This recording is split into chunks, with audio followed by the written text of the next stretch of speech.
Hello friends, आज हमारी class है 43। इसके अंदर हमारे महत्वपूर्ण प्रश्न रहेंगे। ये जो टॉपिक है ये मैंने टॉपिक अभी क्लियर करा दिया था 1-2 दिन पहले। आपको व्यक्तित्व, विभिन्नता और व्यक्तित्व ये दोनों टॉपिक जो है क्लियर कराए हैं। इससे रिलेटेड आज आपके कुछ महत्वपूर्ण प्रश्न हैं जो आपके एग्ज़ाम की दृष्टि से बहुत ही इम्पोर्टेंट हैं। तो आपको थोड़ा आइडिया हो जाएगा कि हाँ पे इस टॉपिक में से इस तरीके के क्वेश्चन जो हैं आते हैं। तो इस वीडियो को ध्यान से देखना। जिसको भी वीडियो पसंद आए वो इसको लाइक, शेयर, सब्सक्राइब करना ना भूलें। ओके, नाउ स्टार्ट करते हैं हम आज की वीडियो। हमारा फर्स्ट क्वेश्चन आता है। फर्स्ट क्वेश्चन है, व्यक्तित्व मापन की एक तकनीक में कर्ता मीन्स जो व्यक्ति होता है को अनेक चित्र दिखाकर दृश्य पर आधारित पात्रों के विचार और भावना पर एक कहानी बनाने को कहा जाता है। तो ये जो तकनीकी है ये किसके अंतर्गत आती है? मीन्स व्यक्तित्व जो मापन है इसकी एक तकनीकी है जिसमें व्यक्ति को सिर्फ चित्र देकर दृश्य पर आधारित जो विचार होते हैं, भावनाएं होती हैं, उन पर कहानी बनाने को कहा जाता है। तो ये किसके अंदर आता है आपका? फर्स्ट ऑप्शन आता है समाजमिति, सेकंड ऑप्शन आता है प्रक्षेपी, थर्ड है सूची इन्वेंट्री और फोर्थ आता है क्रम मापनी। तो ये किसके अंतर्गत आता है? ये आता है आपका प्रक्षेपी के अंतर्गत। ठीक है। और ये जो समाज समिति है इसमें क्या होता है? जो सामाजिक संबंध होते हैं और समूह की गतिशीलता का क्या किया जाता है? आकलन किया जाता है। इसमें क्या किया जाता है? जो सामाजिक संबंध होते हैं और समूह की जो गतिशीलता होती है उसका क्या किया जाता है? आकलन किया जाता है इसमें। ठीक है। प्रक्षेपण इसके माध्यम से व्यक्तिगत व्यक्तित्व लक्षणों का नहीं किया जाता, जबकि बस सामाजिक संबंध और समूह गतिशीलता का क्या किया जाता है? इसमें आकलन किया जाता है। ठीक है। उसके बाद इसमें है आपका सूची इन्वेंट्री। सूची इन्वेंट्री में क्या होता है? आपका सर्वेक्षण को संदर्भित करता है। ये किसको करता है? सर्वेक्षणों को। ओके। और जिन्हें संरचित तरीके से व्यक्तित्व लक्षणों का आकलन करने के लिए डिज़ाइन किया जाता है। क्लियर? उसके बाद है आपका क्रम मापनी या फिर रेटिंग स्केल। तो व्याख्या के लिए जो अस्पष्ट उत्तेजनाओं के उपयोग के बिना भी किसी विषय के व्यवहार या फिर विशेषता का स्केल पर मूल्यांकन करना होता है। मीन्स कोई भी विषय है उसके विषय के व्यवहार या विशेषता का क्या करना? स्केल पर मूल्यांकन करना।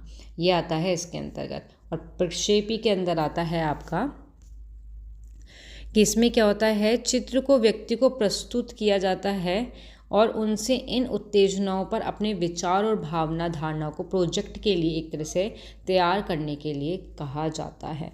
तो correct answer is 2। Next second question आता है आपका। सेकंड क्वेश्चन है आपका,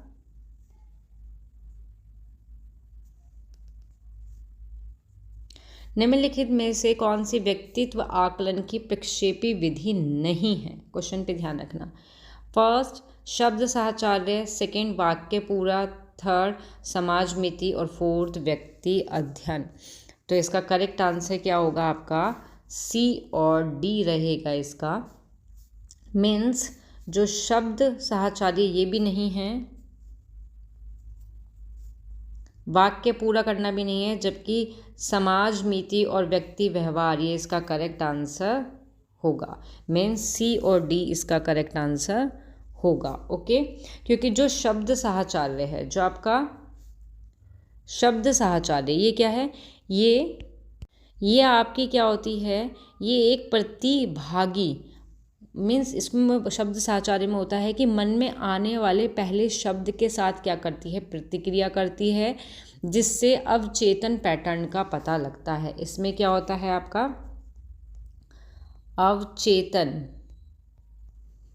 अवचेतन पैटर्न का क्या लगता है? पता लगता है। और सेकंड है आपकी वाक्य पूर्ति ये क्या होता है इसमें कि व्यक्ति अधूरे वाक्य को पूरा करता है, विचार और भावनाओं में अंतर्दृष्टि मिलाता है। तो ये जो है ये व्यक्तित्व के आकलन की विधि प्रक्षेपी विधि नहीं है। इसकी प्रक्षेपी विधि सिर्फ समाज मिति और व्यक्ति अध्ययन है। ओके, नेक्स्ट थर्ड क्वेश्चन आता है हमारा। थर्ड क्वेश्चन में हमारा आल्बर्ट के अनुसार शील गुण जो उन कुछ चारित्रिक प्रवृत्ति का प्रतिनिधित्व करते हैं जिनका उपयोग आमतौर पर किसी व्यक्ति का वर्णन करने के लिए किया जाता है। तो इसका ऑप्शन है केंद्रीय शील गुण, गौण शील गुण, सामान्य शील गुण या फिर आधारभूत शील्य गुण। तो इसका करेक्ट आंसर होगा आपका केंद्रीय शील गुण, क्योंकि जो आल्बर्ट के अनुसार क्या था कि वे गुण, आल्बर्ट बोलते हैं कि वे गुण जो किसी व्यक्ति का वर्णन करने के लिए उपयोग किए जाते हैं, ठीक है, या विशिष्ट, भाई यही है कि किए जाने वाले जो भी विशिष्ट प्रवृत्ति का प्रतिनिधित्व करते हैं उन्हें क्या बोलते हैं, केंद्रीय शील गुण कहा जाता है। ठीक है, इसके अंदर क्या क्या चीज़ आती हैं, दयालुता, ईमानदारी, मिलनसार, ये सब कुछ आता है आपका केंद्रीय शील गुण के अंतर्गत। ठीक है, कि जो क्या करते हैं, चारित्रिक प्रवृत्ति प्रतिनिधित्व करते हैं। ओके, जबकि जो आपकी ये हैं, जबकि आपका जो सेकंड पॉइंट है, सेकंड पॉइंट इसमें क्या होता है कि ये क्या होते हैं, कम प्रमुख होते हैं। ठीक है, ये कम प्रमुख होते हैं और अधिक स्थिति विशिष्ट गुण होते हैं। ठीक है, जैसे कि हम बोल सकते हैं एग्जाम्पल के लिए कि दृष्टिकोण जो पारिस्थिति के साथ भिन्न हो सकते हैं। क्लियर, और इसी में है आपका सामान्य शील गुण। इसमें आता है किसी भी व्यक्ति के विशिष्ट गुण के बजाय क्या कर सकते हैं हम, किसी की संस्कृति के भीतर व्यक्ति द्वारा साझा किए गए गुण को संदर्भित करता है ये। और आधारभूत शील गुण क्या होते हैं कि ये क्या होते हैं, ये अंतर्निहित गुण होते हैं, अंतर्निहित गुण होते हैं जो सतही गुणों को क्या करते हैं, प्रभावित करते हैं। तो इसका जो करेक्ट आंसर होगा आपका, तो करेक्ट आंसर इज केंद्रीय शील गुण। ओके, नेक्स्ट क्वेश्चन आता है आपका, नेक्स्ट 4 क्वेश्चन है आपका, एरिक्सन के मनोसामाजिक विकास सिद्धांत में उद्गमता बनाम हीनता विकास की निम्नलिखित में से कौन सी अवस्था से संबंधित है। तो इसका करेक्ट आंसर है किशोरावस्था, उत्तर बाल्यावस्था, पूर्व बाल्यावस्था या फिर पूर्व प्रौढ़ा अवस्था। तो करेक्ट आंसर है आपका उत्तर बाल्यावस्था। आपका जो ये एरिक्सन है, एरिक्सन का मनोसामाजिक विकास का जो सिद्धांत है, इसमें इन्होंने मनोसामाजिक विकास के 8 चरणों को क्या किया है, 8 चरणों को रेखांकित करते हैं, जिसमें से एक विशिष्ट संघर्ष की विशेषता है जिसे स्वस्थ मनोवैज्ञानिक विकास के लिए हल किया जाना चाहिए एक तरह से। तो इसमें क्या है, उद्योग बनाम हीनता का जो चरण है आपका, जो उद्यम बनाम हीनता का चरण है वो उत्तर बाल्यावस्था, जिसको हम 6 से 12 वर्ष की आयु से संबंधित करते हैं हम इसमें। और इस चरण के दौरान क्या होता है कि बच्चे जो होते हैं, जो स्टूडेंट होते हैं, वो स्कूल और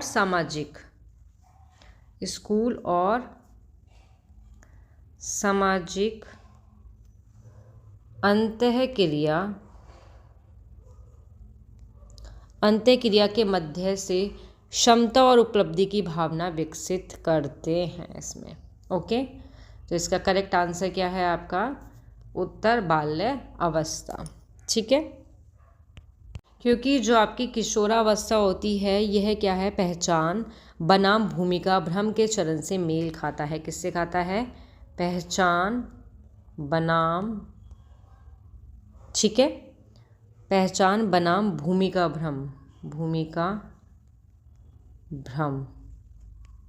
ओके, जो पूर्व बाल अवस्था है ये पहल बनाम अपराध, पहल बनाम अपराध बोध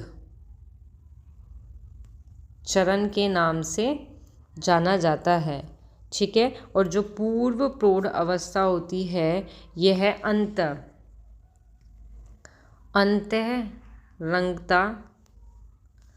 बनाम अलगाव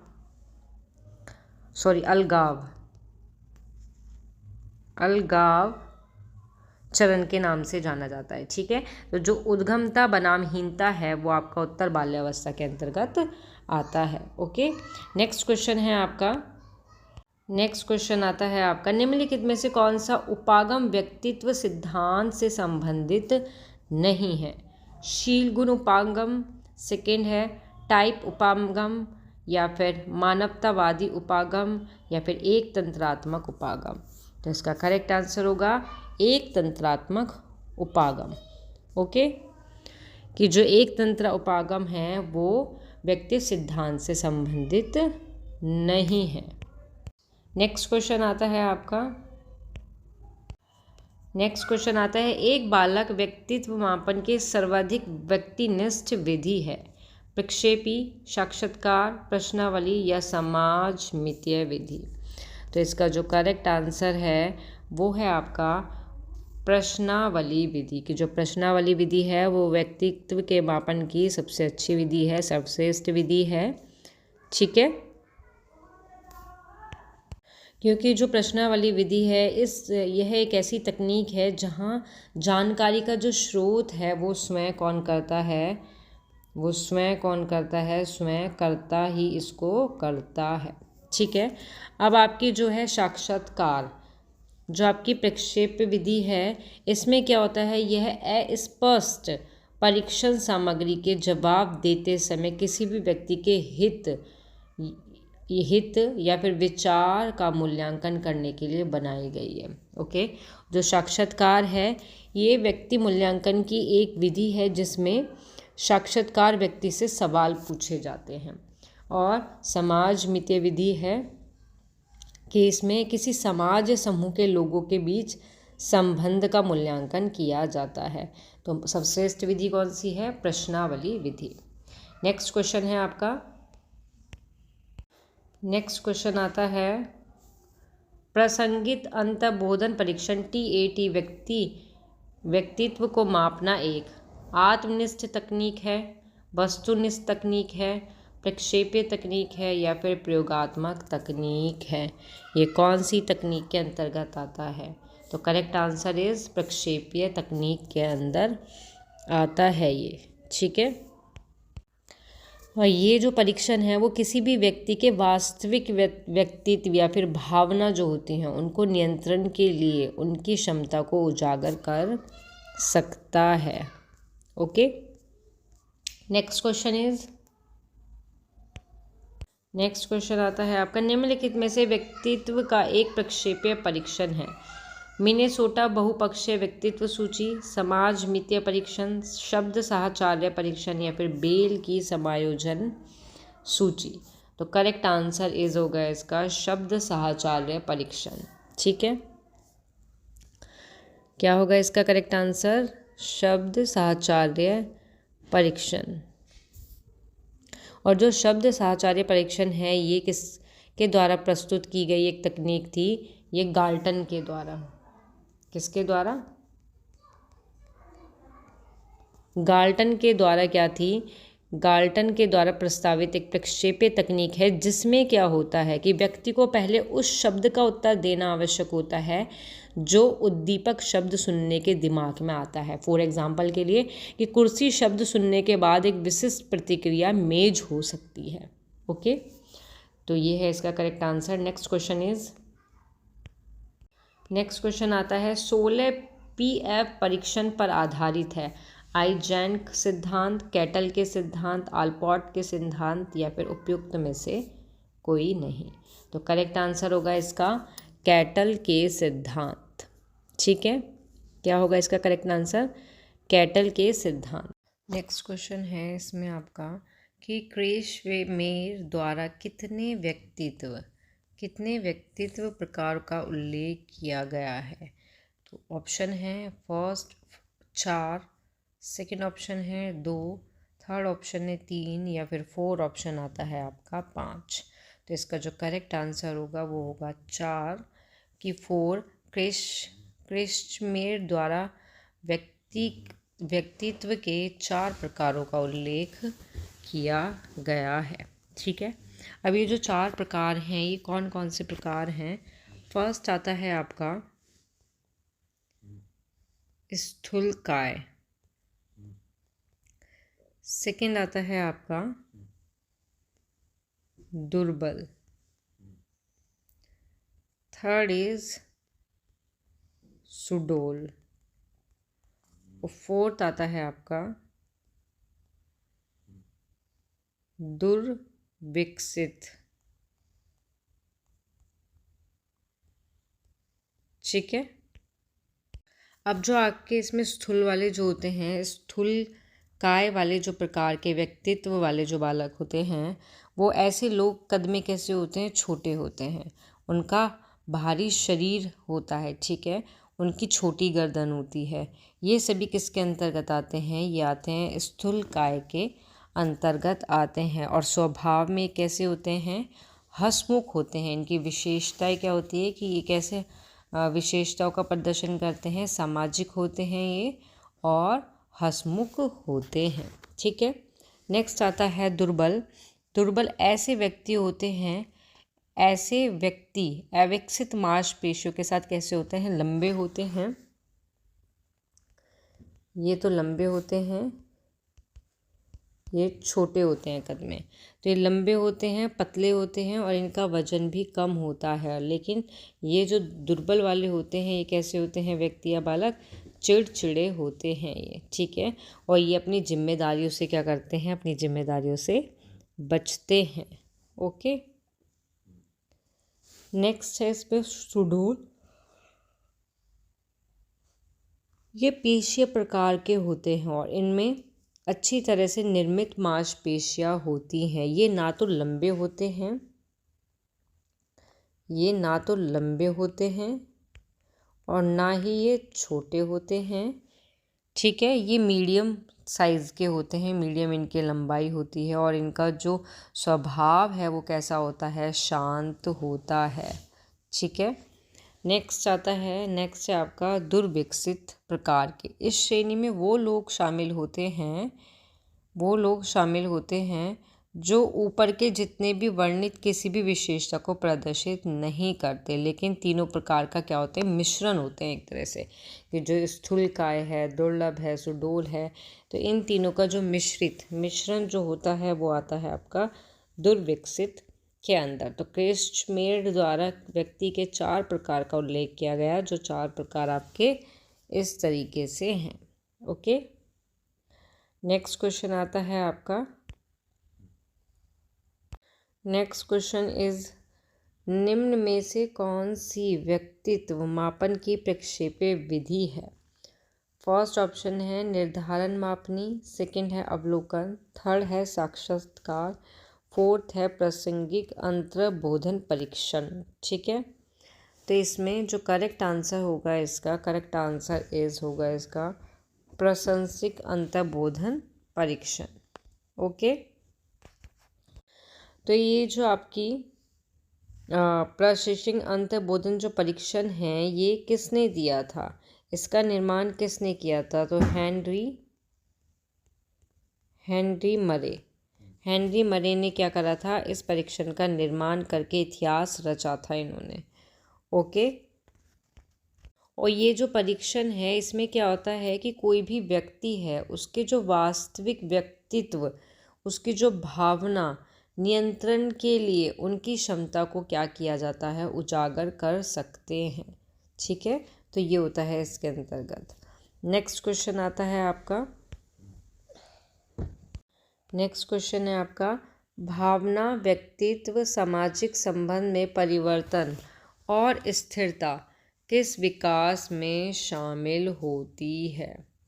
फर्स्ट ऑप्शन इज मनोसामाजिक, सेकंड संज्ञानात्मक, थर्ड व्यक्तित्व, फोर भावनात्मक विकास। तो करेक्ट आंसर इज मनोसामाजिक विकास। कि मनोसामाजिक विकास में शामिल होती है भावना, व्यक्तित्व, सामाजिक संबंध में परिवर्तन और स्थिरता।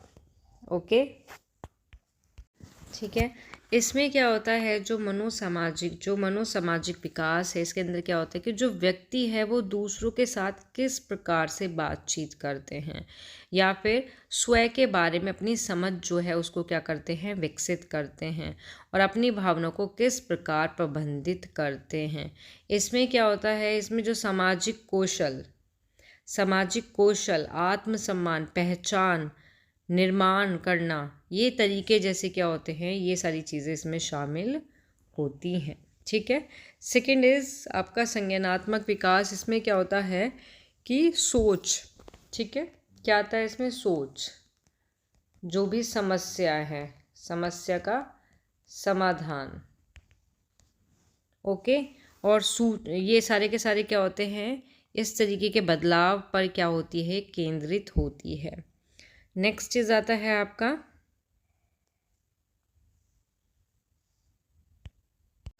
इसमें भावनात्मक विकास। इसमें क्या होता है कि भावना को पहचानना, समझना करने की क्षमता जो है शामिल होती हैं। व्यक्तित्व विकास के अंदर क्या आता है कि इसमें व्यक्ति दूसरों के साथ किस प्रकार बातचीत कर रहा है, ये आता है। ठीक है।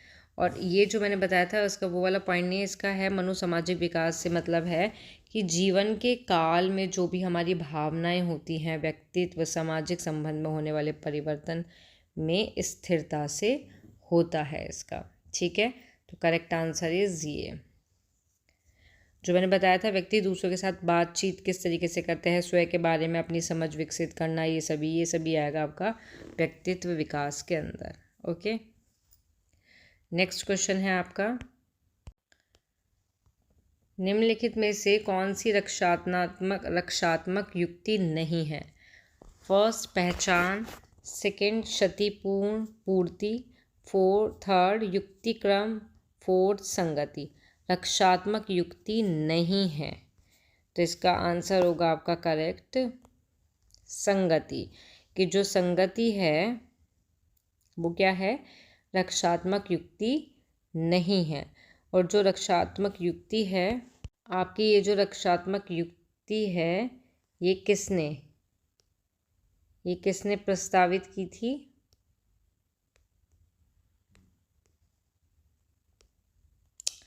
ये किसने प्रस्तावित की थी? तो ये करी थी सिगमंड फ्राइड ने।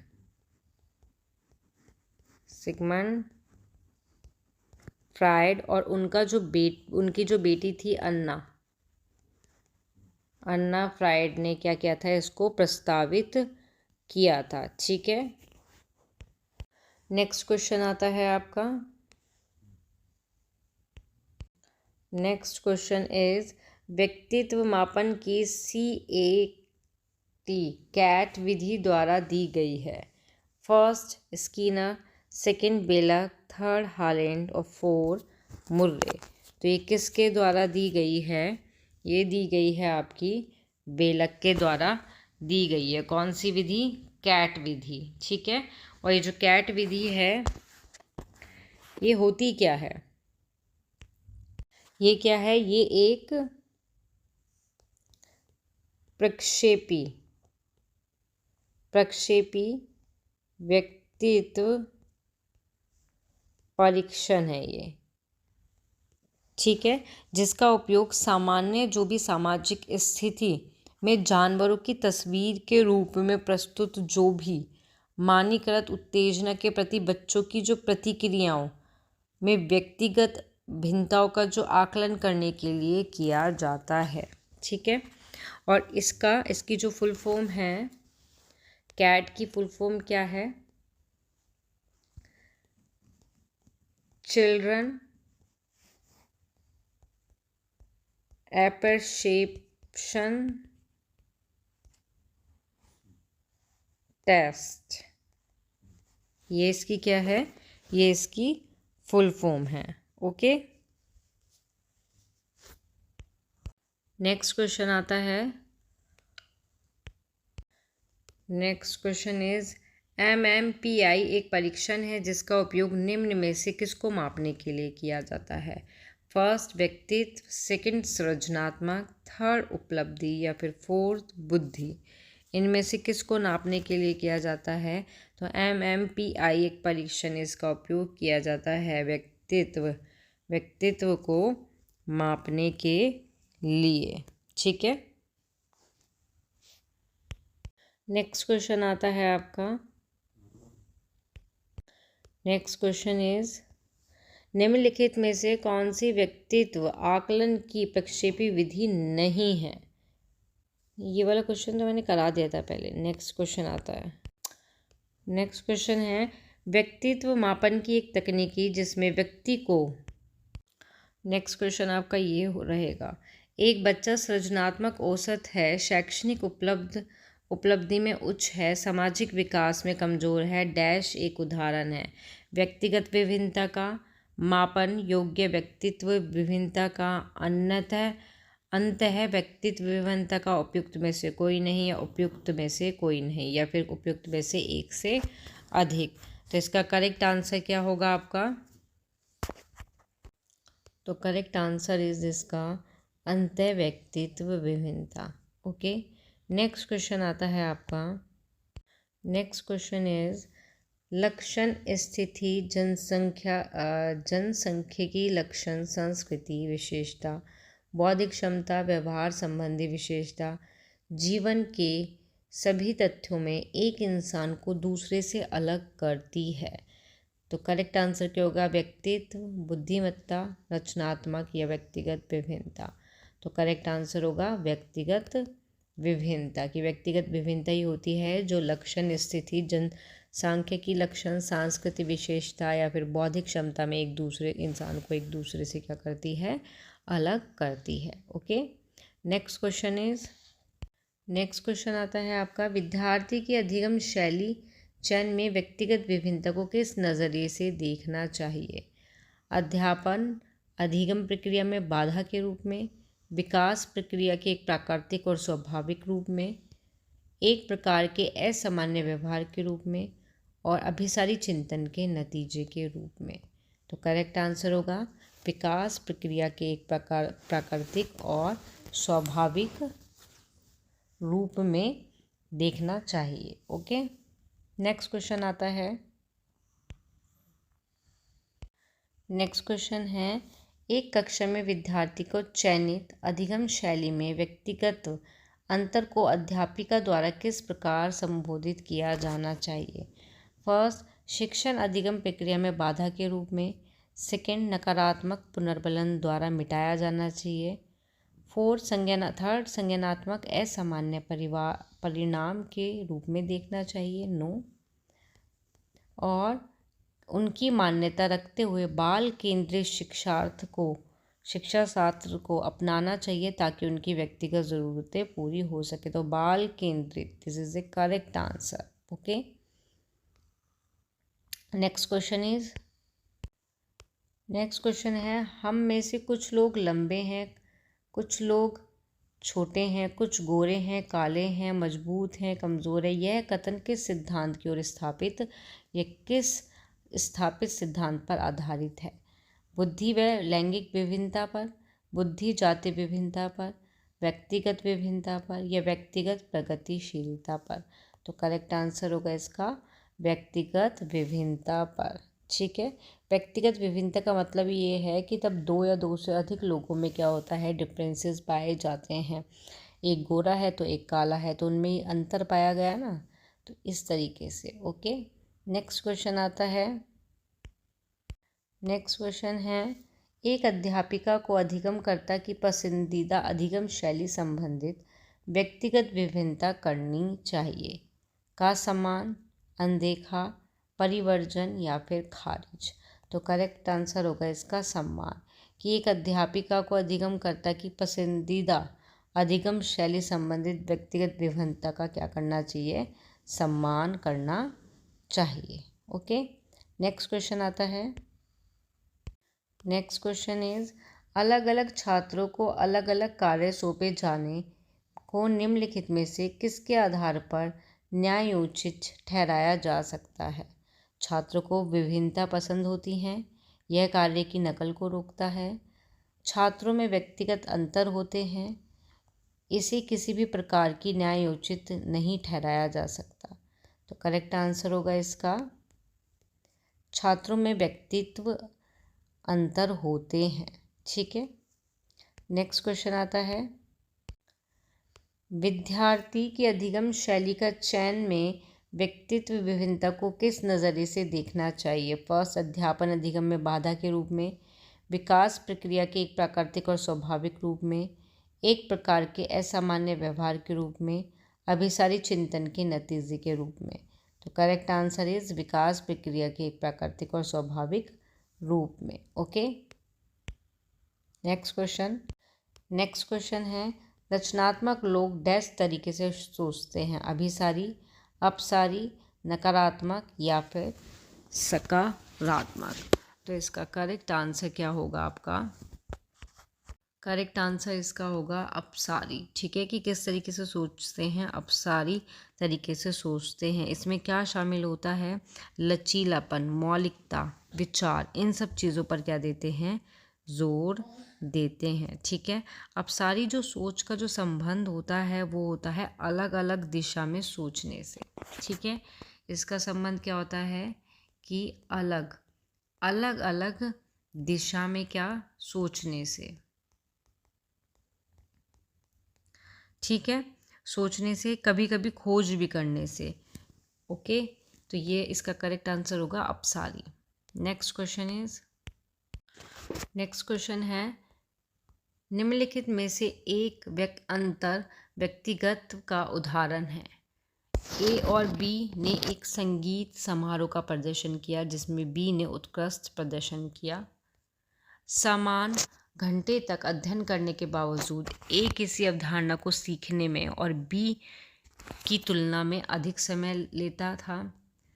3, पढ़ाई और खेल में रुचि होने के बावजूद ए हमेशा खेल में अव्वल रहता था। या फिर 4, बी हमेशा साथी के समूह के सदस्य के साथ झगड़ा करता जबकि ए शांत और चुपचाप रहता है। तो इसका करेक्ट आंसर होगा आपका थर्ड, कि पढ़ाई और खेल में रुचि होने के बावजूद भी ए हमेशा खेलों में भी क्या आता है? अव्वल आता है। इसमें है एक अंतर बताओ जो व्यक्तिगत का एक उदाहरण हो, कि मीन्स पढ़ाई और खेल में रुचि होने के बावजूद भी वो हमेशा किस चीज़ में अव्वल आता है? खेल में। ओके, नेक्स्ट क्वेश्चन आता है व्यक्तिगत विभिन्नता निम्नलिखित में से किसके रूप में समझा जा सकता है? संज्ञानात्मक, आर्थिक, शारीरिक। तो किसके रूप में समझा जा सकता है इसको? किसके रूप में समझा जा सकता है? फर्स्ट ऑप्शन इज इसमें यहाँ पे देखो किसके रूप में समझा जा सकता है। तो इसको बच्चों को संज्ञानात्मक विकास के रूप में समझा जा सकता है, करेक्ट। आर्थिक विकास, इनकरेक्ट। और बच्चों का शारीरिक विकास, तो करेक्ट। तो ये ऑप्शन ढूंढो कहाँ पे? तो 1 वाला कहाँ है? ये रहा 1 है, इसमें नहीं आ रहा है तो ये नहीं है। 1 आ रहा है, ये हो सकता है। सेकंड भी आ रहा है लेकिन सेकंड करेक्ट आंसर नहीं है। केवल 1 परंतु सेकंड और थर्ड नहीं है। लेकिन इसमें तो फर्स्ट और थर्ड देखो, फर्स्ट और थर्ड है बट सेकंड नहीं है। तो इसका करेक्ट आंसर होगा आपका ये ऑप्शन। ठीक है, कि बच्चों का संज्ञानात्मक विकास और शारीरिक विकास के रूप में समझा जा सकता है। ओके, नेक्स्ट इज ये लास्ट क्वेश्चन है कि एक बच्चा तर्क किसी भी व्यक्ति को केमिस्ट की दुकान से दवा नहीं चुरानी चाहिए भले ही वह मानव जीवन को बचाने के लिए क्यों ना हो, क्योंकि ऐसा करने से उसे पकड़ा जाएगा, जेल भेजा जाएगा। जबकि दूसरा बच्चे का तर्क है कि यदि कोई अन्य विकल्प नहीं है मानव जीवन को बचाने के लिए तो दवा चोरी करनी चाहिए। तो ये किस चीज़ से संबंधित है? भावात्मक बुद्धि में व्यक्तित्व अंतर। सेकेंड इज संज्ञानात्मक नैतिक विकास में व्यक्तिगत अंतर, या फिर नियंत्रण केंद्रण में व्यक्तिगत अंतर, या फिर उपयुक्त में से एक से अधिक। ठीक है, जिसका करेक्ट आंसर होगा आपका संज्ञानात्मक नैतिक विकास में अंतर। तो ये थे आपके कुछ इंपॉर्टेंट क्वेश्चन जो व्यक्तित्व और व्यक्तिगत विभिन्नता से रिलेटेड थे। इस तरीके के क्वेश्चन पूछ लिए जाते हैं आपके एग्ज़ाम में। तो यहाँ आपकी क्लास जो होती है समाप्त होती है। जिसको भी वीडियो पसंद आए वो इसको लाइक शेयर सब्सक्राइब करना ना भूलें। तो यहाँ आपका जो सिलेबस है वो बिल्कुल कंप्लीट हो जाता है। रीट एग्ज़ाम का जो आपका CDP साइकोलॉजी का लेवल 1 का जो सिलेबस है वो कंप्लीट आज